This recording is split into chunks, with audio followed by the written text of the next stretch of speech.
आई तो उसने देखा कि नमाजी कैसे बनाना है, तो उसने सोचा कि इसके लिए कोई तरकीब ढूंढी। तो बड़ा दिमाग है, ये तो बड़े मुश्किल काम है भाई कि किसी को नसीहत करना, वरना नसीहत करके तो लोग और बिगाड़ देते हैं। अभी कोई नया लड़का नमाज पढ़ने आए, उसकी हाफ आस्तीन जैसे हो और वो पहली बारी नमाज पढ़ना है, तो ये पुराने बुड्ढे ऐसा डांटते हैं कि वो कभी आते ही नहीं। फिर देखो भाई, एक बार करो, हाथ जोड़ रहा हूं आप लोगों से, जिन साहब को भी जाना हो आप में से वो चले जाइए। वो तो चैनल वाले उनकी बात नहीं कर रहा हूं, मगर और भी फिर बीच में से मुझे आप परेशान करेंगे, थोड़ी तकलीफ होगी मुझे, बस सुने, है ना। इधर देखो, अब आधी आस्तीन का कपड़ा पहन के आया, अब उसे पहले ही बार में टोक दिया।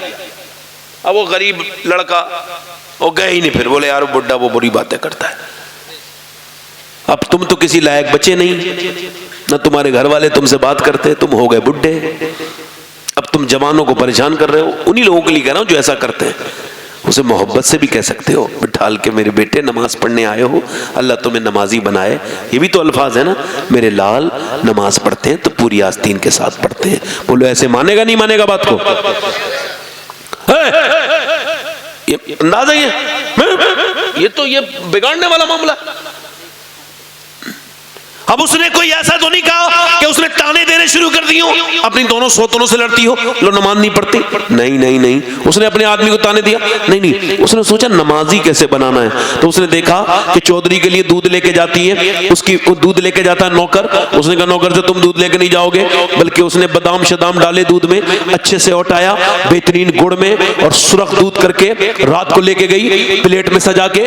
चौधरी ने कहा अरे मेरे तो पहले भी 2 बीवियां हैं, वो तो कभी नहीं लाई, मेरा नौकर दूध लेके आता है, आप क्यों लेके आई हो? कहा हुजूर मेरी ज्यादा खिदमत का हक बनता है, मेरा नौकर का थोड़ी बनता है, आप मेरा हक थोड़ी मुझसे छीनेंगे, लीजिए आप दूध पीजिए। उसने आप नोश कीजिए। उसने दूध पिया और पीने के बाद जब उस नीचे वो गिलास रखा, कहा हुजूर लेट जाइए, अब मैं जरा आपके पांव दबा दूं, इजाजत है? कहने लगे क्यों? कहने लगा क्यों? कहा अपने घर पे अपने बाप के अपनी माँ के दबाती थी, अपने बाप की खिदमत करती थी, अब आप मेरे सरताज हैं, अब आपके पांव दबाऊंगी।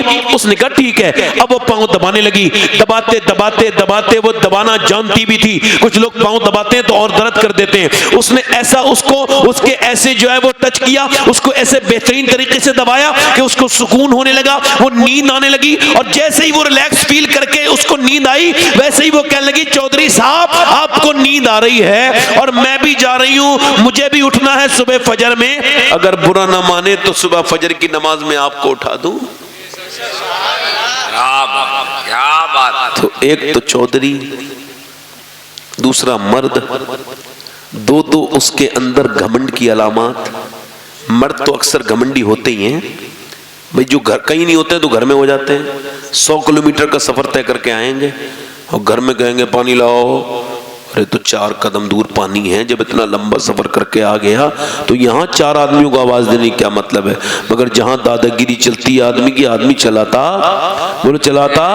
बोलो चलाता जरूर है। हुजूर ने फरमाया तुम में बेहतर वो है जो अपने घर वालों के लिए बेहतर है, और मैं तुम में सबसे ज्यादा बेहतर हूं अपने घर वालों के लिए। जरा जोर से तो बोलो। अब जो कारोबार में अच्छा है तो कारोबार के लिए अखलाकमंद है, जो अपने दोस्तों में अच्छा है दोस्ती के लिए अखलाकमंद है, जो घर में अच्छा है वो बाअखलाक है, जो घर में अच्छा है वो, जल्दी बोलो, बाअखलाक है। अब सुनो, उसने कहा चौधरी अगर आपको बुरा न लगे तो सुबह फजर में उठा दूं। चौधरी गए भाग यहां से, मुझे समझाएगी, भगा दिया।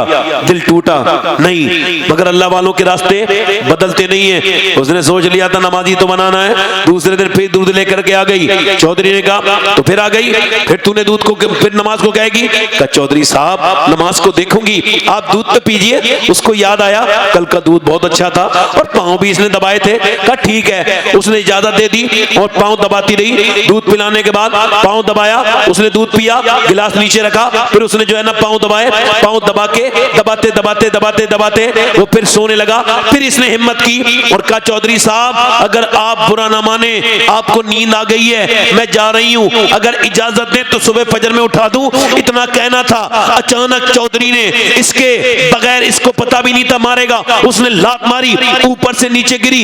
जैसे नीचे गिरी मुंह फट गया, उसका पत्थर में मुंह लगा, मुंह से खून के कतरे नीचे को गिरने लगे। अल्लाहू अकबर। पर नीचे को कतरात गिरने लगे, आंखों से आंसू गिरने लगे।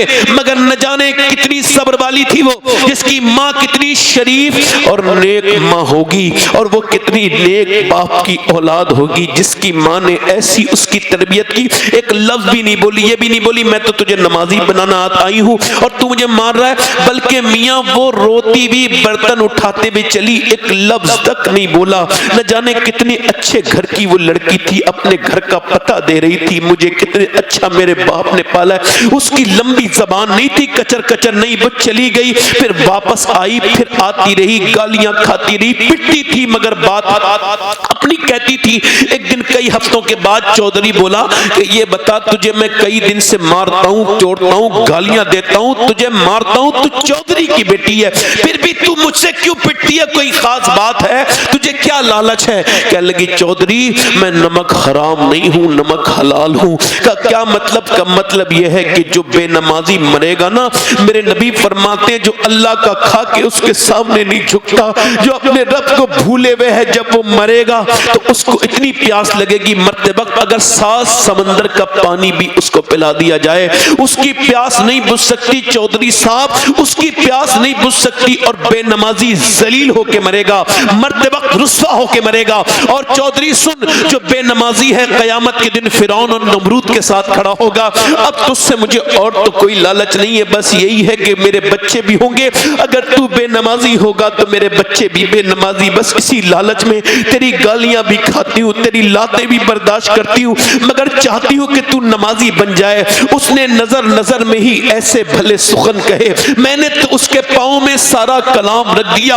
औरत जब रोई तो उसके दिल पे असर हुआ, कहने लगा सुबह तू मुझे ना उठाना, मैं सुबह तुझको उठाऊंगा। सुबह फजर में चौधरी ने अपनी बीबी को उठाया, दोनों मियाँ बीबी उठे। जब मियाँ बीबी वुजू करके सज्जे में गए, और जब औरत सज्जे में गई तो रोने लगी, कहने लगी मालिक मैं गफलत में रहने वाली औरत हूँ, मेरी कोई हैसियत नहीं, मैं कमजोर हूँ, मुझे माफ कर दे मालिक, मगर एक करम तू मुझ पे कर, तू बेहतरीन जानता है मैं कितनी पिटी हूँ, कितनी गालियां, कितनी ठोकरें खा के यहाँ तक आया है।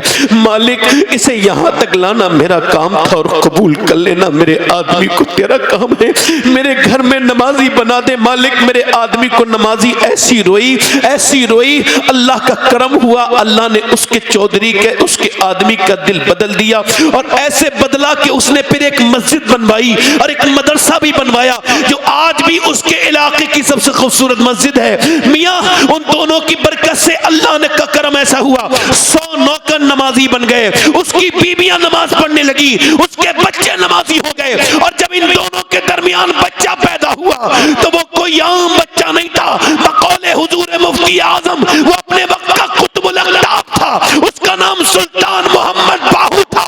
उसने कहा था तस्बीह फिरी पर दिल नहीं फिरिया, की लेना तस्बीह पढ़ के हूँ, इल्म पढ़ा पर अदब न सीखिया, की लेना इल्म नु पढ़ के हूँ। जब माँ बाप नमाज पढ़े तो बेटा सुल्तान बाहू बन के पैदा होता है, जब माँ बाप नमाजी होते हैं तो बेटा मुफ्ती आजम मुस्तफा रजा बन के पैदा होता है, जब माँ बाप नमाजी होते हैं तो बेटा सरकार गौसे आजम बन के पैदा होता है, जब माँ बाप नमाजी होते हैं तो बेटा मोइनुद्दीन अजमेरी बन के पैदा होता है, जब माँ बाप नमाजी होते हैं और जब नमाज पढ़ते हैं मदीने में तो बेटा करबला के मैदान में 3 दिन का भूखा प्यासा सजदे में सर रख